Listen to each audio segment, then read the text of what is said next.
Hello, my name is Steve Ting, and welcome to the first of a series of videos that I'll be making on the internal workings of the T040 Cromwell RC Tank Combat Paintball Tank. As the name implies, RC Tank Combat is a hobby where people like myself build model tanks in 1/6 scale generally. They're armed with paintball guns, and we go out and several times a year have battles with them. But back to the video. This is going to be an introductory video on the internal workings of the turret subsystem of my Cromwell tank. A couple people in the hobby have asked for clarification on some of the systems, and I thought the easiest way for me to do that would be just to do this video. And let's get to it. The Cromwell is a British World War II tank. Came out about the middle of the war, and not very well known in the United States, but I'm sure it's quite well known obviously in Britain and probably in Europe. And it was a medium tank, and a couple of features of the tank were beneficial to my combat battling style in the hobby, which I'll explain throughout the video. But first, let's get to the turret. Again, the turret of the Cromwell is right here. Now, those used to more modern tanks will probably notice how crude and old-fashioned this looks, and it's basically, what was that, 5-sided box, and not pretty, but it was functional, and apparently it was easy to manufacture and get out on the field quickly. Again, this is 1/6 scale. Cromwell is a small tank, and it relates to a small tank on the RC Tank Combat field. Now let's open her up. To take the top off my turret, first the barrel has to come off. This is a standard paintball gun barrel with a PVC pipe attached to it for a scale appearance. The back top of the turret is hinged and opens up. And before I take the cover off, I'll point out a few things. This area here is the paintball magazine. In here is a modified Sheraton XTS paintball gun. And of course, this is a CO2 tank. This is a 9-ounce aluminum tank. I've got some tape, white tape wrapped around it for try to keep cooler in the sun when it's out in the open.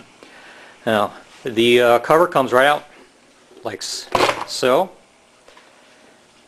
thus leaving the internals of the turret very open and exposed for easy maintenance. And here we can take a closer look at the various subsystems within the turret. First, I'll start with the elevate system. This is this section here. This assembly here is a 1/4 scale heavy-duty radio control servo. And if anybody wants to know, that's a Habaco CS80 servo. And as I cycle the gun up and down, I don't know how well the video is going to capture that, but the servo is attached to this aluminum drum here. This aluminum drum rides right up against this wooden wheel here. Between the two, there's a length of fishing line, 60-pound test heavy-duty fishing line, that's wrapped around here and then wrapped around here in a figure-8 fashion. On each of the drums, they're secured, one by this screw here and by that screw there. So as the servo goes clockwise, it pulls this larger circle counterclockwise, thus pointing the gun downward, and vice versa. Feature here is this little angle iron here, piece of aluminum, and a bolt. There's a small roller bearing that fits inside of the aluminum barrel here, and this is to strengthen that joint up, because as the gun cycles up and down, as it goes over the field, the whole tank, if the barrel hits something, it can literally push the gun up and down. And without this reinforcement here, all that stress will be translated to the shaft on the servo and bending it, and that's not a good thing. And that will lead to what we call wobble barrel or bouncy barrel syndrome. And this is just a way for me to address that. The next section I'm going to address, go over, is the magazine. This is a what I call a semi-articulated tray gravity feed magazine. Basically, it's a wooden box that was fit to sit inside the contours of the outer cover. And the front section of it has been cut away. and this is attached up here to the gun where it will gravity feed paintballs into the gun.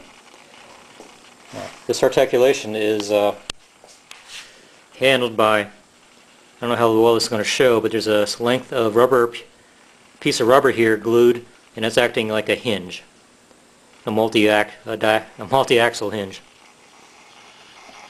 Alright, go further around.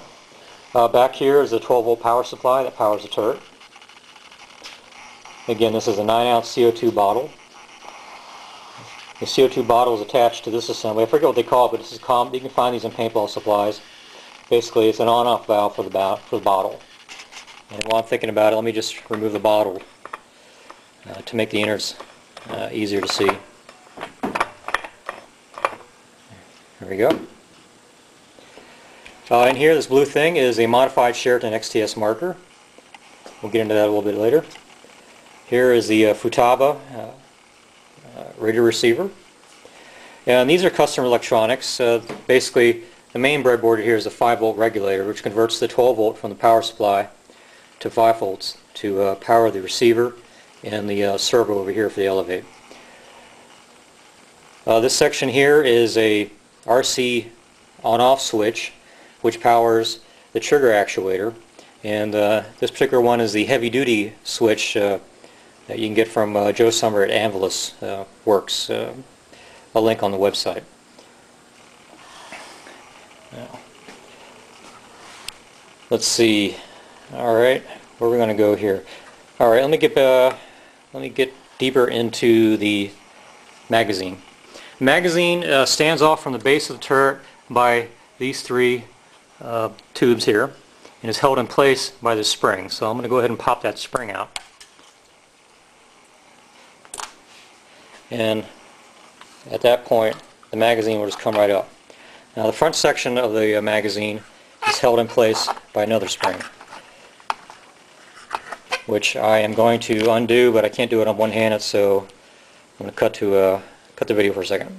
Okay, we're back. I undid the spring, which is down here, and then it flips over the screw here on the magazine. And here you get a better view of the magazine. Here's that piece of rubber. And the magazine was built as one piece and then cut off on the saw to make this front section here, this tray.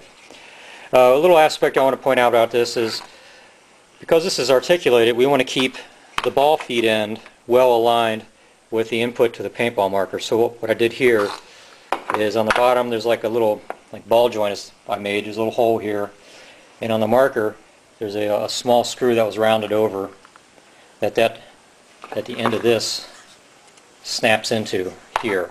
So what that does is it makes sure the magazine feed tray is always in line with this guy here. All right.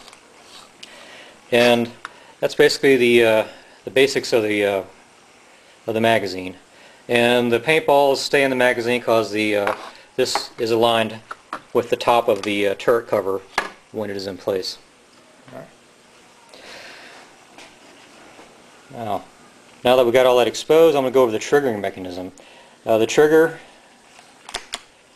is a cam operated system, and this cam is a slider here.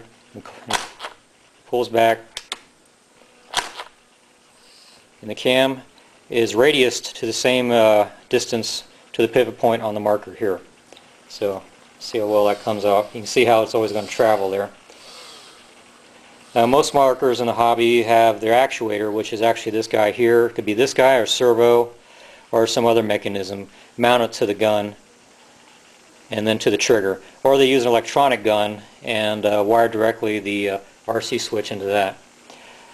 I wanted to simplify things to make the gun easier to remove, and when I do remove this gun, the only thing that comes out is a gun. Everything else stays with the turret.